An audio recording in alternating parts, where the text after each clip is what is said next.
Ancient DNA reveals who the Maya really were, and why they collapsed deep in the jungles of western Honduras. Beneath centuries of soil and tangled vines lies Copán, a city that once commanded empires. For 4 centuries, from 426 to 820 CE, 16 kings ruled from towering pyramids. Astronomers charted the heavens with impossible accuracy. Scribes carved 2,500 glyphs into a single stairway. Warriors controlled trade routes stretching from central Mexico to South America. 28,000 people lived here at the peak, and then, gone. Construction ceased, monuments went unfinished. The dynasty vanished. Within decades, the population crashed to almost nothing. For over 1,000 years, archaeologists have wrestled with one question: what happened here? Theories multiplied like jungle vines, drought, warfare, deforestation, disease, foreign invasion, environmental catastrophe. The evidence? Contradictory, maddening.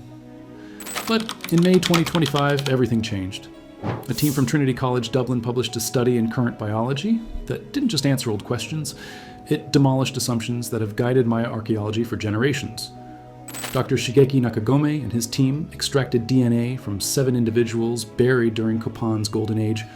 What they found rewrites the story of who the Maya were, how they lived, and what really brought them down. This is that story. Let's start with the founder, 426 CE. A man arrives at Copán after a journey of 153 days. His name, Kinich Yaks Kukmo, translates to Great Sun, First Quetzalcoatl. Ancient inscriptions carved into altar Q tell us he traveled to a place called Huaytena, likely Teotihuacan, the massive metropolis in central Mexico over 1,200 kilometers away. There, on September 6th, 426 CE, he received Kawil, the royal scepter of divine kingship. 3 days later, he departed. 153 days later, he arrived at Copán. Here's what happened next.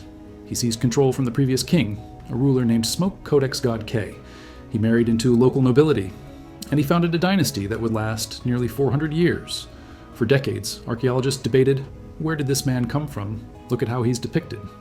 On altar Q and throughout Copán, Kinich Yaxkukmo wears the distinctive goggle-eyed headdress associated with Tlaloc, the rain god of Teotihuacan. He carries a serpent war shield. His tomb, the honal structure buried deep beneath the Acropolis, contained tripod pottery in pure Teotihuacano style. Everything screamed Teotihuacan origin. But here's where science stepped in. Researchers analyzed strontium isotopes in the founder's bones. Strontium gets absorbed from the environment through water and food during childhood. Different bedrock creates different isotope ratios. Your teeth preserve the signature of where you grew up. The results? Kinich Yaxkuk. Mo spent his childhood near Tikal, in the Petén Basin of Guatemala. Not Teotihuacan, not Copán. The most likely scenario? He was a Maya nobleman, possibly from Caracol in Belize. He rose through political ranks at Tikal, then journeyed to Teotihuacan to receive legitimacy from that city's immense prestige. Think of it like a medieval king traveling to Rome to be crowned by the Pope. He arrived at Copán with power, connections, and a mandate backed by the most influential city in Mesoamerica. And it worked. When archaeologists excavated his tomb in the 1990s, they found his skeleton showed healed fractures of the arm, sternum, and shoulder, probably from the ball game, the ritual sport that was part athletic competition, part religious ceremony, part political theater. Around his ankle, a jaguar claw. Near his chest, a jade mosaic collar inscribed with Yuhui-ite, the Maya term for root tree, a name associated only with Copán's founder. The man in that tomb, it was him. Now jump forward to the 2025 DNA study. Among the 7 individuals analyzed, 2 were buried together near the Acropolis, both males. Both shared the same Y chromosome lineage, a genetic marker called Q1b that passes from father to son. One, designated CPM13, lay in a lavish tomb. Jade ornaments, elaborate pottery, wealth indicators scoring 4 or 5 on the archaeological scale. Almost certainly a member of the ruling dynasty. The other man, CPM12, was found right beside him. Body position typical of a sacrificial companion. Wealth score? 0. No grave goods, no honors. He was killed to accompany the royal burial into the afterlife. Here's what shocked researchers. Despite sharing the same Y chromosome lineage, these 2 men were not close relatives, not brothers, not cousins, not even distantly related within traceable generations. Dr. Nakagome explained, even though the dynastic ruler and the sacrificed individual share the same Y chromosome haplogroup, we did not find any kinship. What does this mean? It means the ruling elite of Copán didn't isolate themselves in some royal bloodline.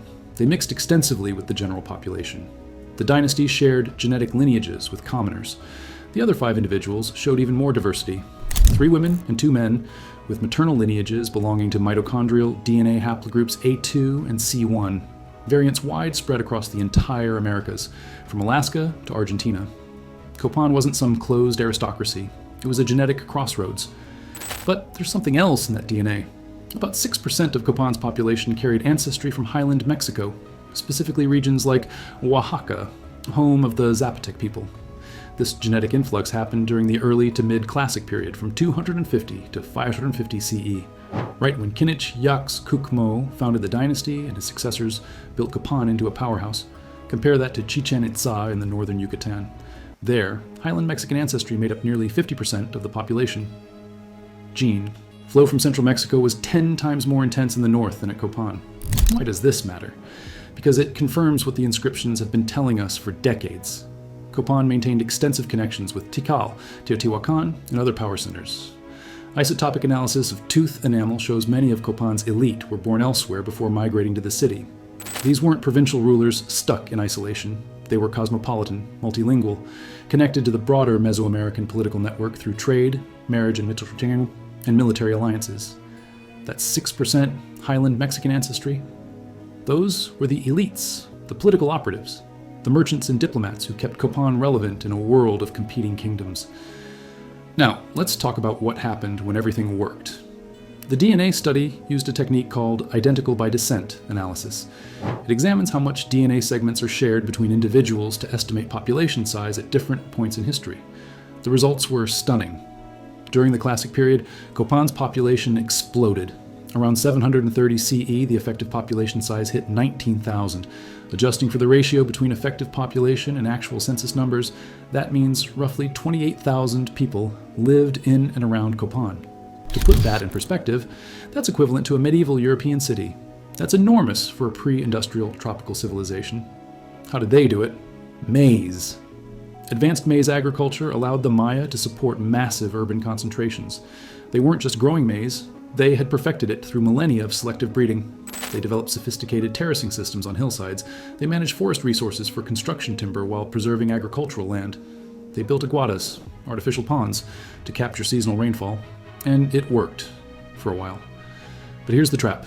Supporting 28,000 people in a limestone valley surrounded by seasonal forests requires operating at maximum capacity. Every field planted, every terrace maintained, every aguada full. There's no buffer. And around 750 CE, the genomic data shows something chilling. The population began to decline, sharp, sudden, unmistakable. By 820 CE, the political system collapsed entirely. The last inscription mentioning a Copán king. A Katun ending ceremony at Quirigua in 810 CE. Not even at Copán. By 900 CE, the population had fallen to 15,000. By 1200 CE, less than 1,000. What happened? For decades, the prevailing theory blamed deforestation. The narrative went like this. Growing population needed more food and firewood. They cut down forests. Soil eroded from hillsides. Agricultural productivity collapsed. Civilization crumbled. It made intuitive sense, and early studies seemed to confirm it.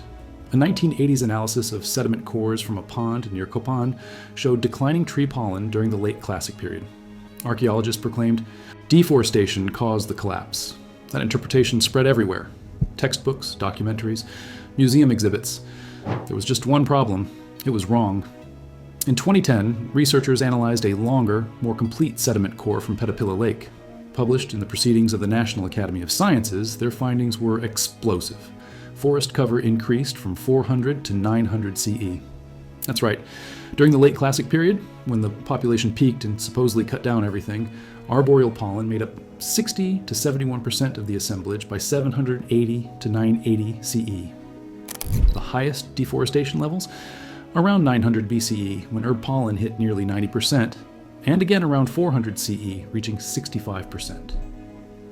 The first wave coincided with the widespread adoption of agriculture. The second wave with the construction of Copán's earliest monumental structures. But during the collapse period, trees were recovering. The deforestation hypothesis? Demolished. So if environmental degradation wasn't the problem, what was? Drought. Between the 9th and 11th centuries CE, the Maya world experienced some of the most severe prolonged droughts in 7,000 years. The evidence comes from multiple sources. Sediment cores from Lake Chichancanab in Mexico's Yucatan Peninsula show oxygen isotope levels indicating the driest period in millennia. Speleothems, cave formations from across the region, tell the same story. Titanium records from the Cariaco Basin off Venezuela confirm it. Scientists estimate rainfall dropped by 25 to 40% during these multi-year droughts. For a civilization dependent on seasonal rainfall and sophisticated water management, this was catastrophic. The Yucatan Peninsula is essentially a seasonal desert. No rivers, no lakes, just porous limestone that drains water rapidly. The Maya survived there through engineering, building massive reservoir systems, creating aguadas, accessing cenotes where the limestone bedrock collapsed to reveal groundwater. Cities in the southern lowlands, like Copán, faced even worse conditions. Built on higher elevations, the water table was too deep to reach. They relied entirely on captured rainwater in seasonal ponds.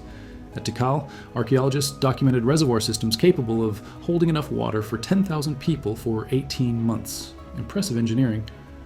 But when droughts lasted multiple years, those systems failed. At Copán, skeletal remains from the late period show increasing signs of malnutrition and disease. Bone analysis reveals declining diet quality. Tooth enamel shows stress markers. Population health was deteriorating. The maize harvests that fed 28,000 people, they were failing. But drought doesn't explain everything. If it did, the Maya should have recovered when the rains returned, just as they had from earlier droughts. Something else was happening. 38 CE. King Wasaklajun Uba Kaawil, known to early archaeologists as 18 Rabbit, had ruled Copán for 43 chadars. Glorious years. He commissioned the hieroglyphic stairway with its 2,500 glyphs. He erected magnificent stelae throughout the Great Plaza. He built Temple 22 with its astronomical alignments. Under his rule, Copán reached its artistic and architectural zenith. He was at the height of his power. Then he made a fatal mistake. The city of Quirigua, just 50 kilometers away in what's now Guatemala, was Copán's vassal. 14 years earlier, 18 Rabbit had personally overseen the accession of Quirigua's king, Kak Tiliuchan Yopat. The ceremony confirmed Quirigua's subordinate status, but something changed. On May 3rd, 738 CE, Maya calendar date 915.6, 1466. Kimi Forsek, 18. Rabbit was captured at a place called Kak Wits, or Turtle Hill. 6 days later, Kak Tiliuchan Yopat beheaded him. The inscriptions at Quirigua celebrate this moment. They describe 18 Rabbit being axed, the Maya term for ritual decapitation, typically performed by reenacting the death of the maize god at the hands of the Lords of Death. For Copán, this was devastating. Not just the death of their king, not just the military defeat, but the utter humiliation of being conquered by a vassal state. Quirigua broke free. They seized control of the Motagua Valley, the critical trade corridor for jade and obsidian flowing from the Caribbean highlands. Copán's inscriptions barely mention it. They simply record that 18 Rabbit died by flint and shield, code for warfare. No details, no explanation, just silence. For 17 years, no stelae were erected at Copán, no major construction projects. The city was in crisis. Some scholars believe 18 Rabbit was betrayed. The military logistics don't make sense otherwise. How does a small vassal state capture the king of a regional superpower? The most likely scenario? Copán's own nobles handed him over. Perhaps they were tired of his rule. Perhaps they saw opportunity in chaos. Whatever happened, the dynasty never fully recovered. When power finally changed hands, the new king, Kak Joplaj Chan Kawil, ruled a diminished city. No stelae, no grand monuments, just survival. By the time the 16th king took the throne in 763 CE, Copán was hanging by a thread. His name was Yaks Passage Chan Yopat. He was probably 9 years old. His mother was a noblewoman from Palenque, over 400 kilometers away in modern Mexico. His father? The inscriptions are vague. He may not have been a direct descendant of the previous king at all. Yaks Passage tried desperately to hold things together. In 776 CE, he commissioned Altar Q, the famous monument showing all 16 rulers in sequence, from Kinich Yaks Kukmo receiving the scepter down to Yaks Passage himself. It was a message: the dynasty is legitimate, the line is unbroken, we endure. But reality told a different story. Local vassal states like Los Higos began erecting their own stelae in 781 CE, asserting independence. The city was fragmenting. By 802 CE, Copán's population exceeded 20,000, but the inscriptions mention importing basic necessities: The agricultural system that once fed 28,000, it couldn't sustain even 20,000 anymore. Skeletal remains show widespread malnutrition. Living standards plummeted. The social contract between rulers and ruled was breaking. Yaks Pasage's tomb, located in Temple 18, tells the final chapter. Unlike earlier royal burials celebrating astronomy, art, or religious devotion, Temple 18 is militaristic. 4 sculpted panels show the king performing war dances, gripping spear and shield. This wasn't celebration, it was desperation. The tomb was looted soon after Copán's collapse, probably by desperate survivors, possibly by raiders. The last dated monument at Copán was erected in 822 CE. After that, silence. So what really caused the collapse? The 2025 DNA study, combined with decades of archaeological and paleoclimatic research, gives us the answer. There was no single cause. It was a perfect storm. Drought provided the environmental trigger. When rainfall dropped 25 to 40%, the agricultural systems that sustained 28,000 people failed. The reservoirs ran dry. The maize harvests withered. But Copán had survived droughts before. The difference this time? The city was operating at maximum capacity. Population pressure had eliminated all buffers. Every field was planted. Every resource stretched. Then came political collapse. The execution of 18 Rabbit in 738 CE shattered Copán's prestige. They lost the Motagua Valley trade routes. The dynasty's legitimacy was questioned. 17 years of inaction followed. By the time building resumed, the damage was done. Meanwhile, the broader Mesoamerican economy was shifting. Seaborne trade around the Yucatan Peninsula was replacing overland routes. Cities with coastal access, places like Calakmul in the north, thrived. Inland cities like Copán became irrelevant. Add social inequality to the mix. The DNA study showed this clearly. CPM 13's lavish burial contrasted sharply with simpler, commoner graves. When food became scarce, that inequality fueled resentment. The elite, living in palaces, feasting on imported goods while commoners starved, that social contract shattered. None of these factors alone was enough. Drought? Manageable. Political defeat? Recoverable. Trade shifts? Adaptable. But all of them together? Devastating. But here's the most important finding from the 2025 DNA study. The Maya didn't disappear. For over a century, archaeologists spoke of the Maya collapse as if the people vanished. Some speculated about mysterious diseases. Others suggested foreign invasions or population replacement. The DNA proves that's completely wrong. The genomes from Copán show strong genetic continuity stretching from the late Archaic period around 5600 BCE all the way to present-day Maya communities. The researchers compared their 7 ancient genomes to 127 other ancient American genomes and 1,440 modern genomes from across the Americas. The result? The people of classic period Copán cluster genetically with modern Maya populations in Mexico, Guatemala, Belize, and Honduras. Dr. Nakagami stated it clearly. The genetic continuity observed in our study supports the idea that the population was not replaced by another group after the collapse. The people didn't disappear. The political system did. The dynasties fell, the monuments stopped, the cities were abandoned. But the Maya survived. They moved to rural areas. They adapted their agricultural systems. They reorganized their social structures. Today, over 7 million Maya-speaking people live across Mesoamerica. They speak approximately 30 distinct languages from the Mayan language family. They maintain traditional agricultural practices. They preserve oral histories that reference events from thousands of years ago. The DNA proves they are the direct descendants of the people who built Copán.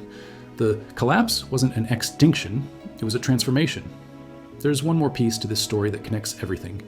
The Y chromosome lineage, Q1b, found in both CPM 13 and CPM 12. It traces back over 15,000 years to the first human migrations across the Bering Land Bridge from Siberia to North America. The mitochondrial DNA haplogroups A2 and C1 found in the other individuals, they represent a pan-American genetic legacy spanning from Alaska to Argentina. The Maya weren't isolated. They were part of an ancient genetic network that connected the entire Western Hemisphere. When the first humans crossed into the Americas during the Ice Age, they carried these genetic markers with them. As populations spread south through the millennia, the markers persisted, adapted, evolved. The people buried at Copán were the inheritors of that deep history.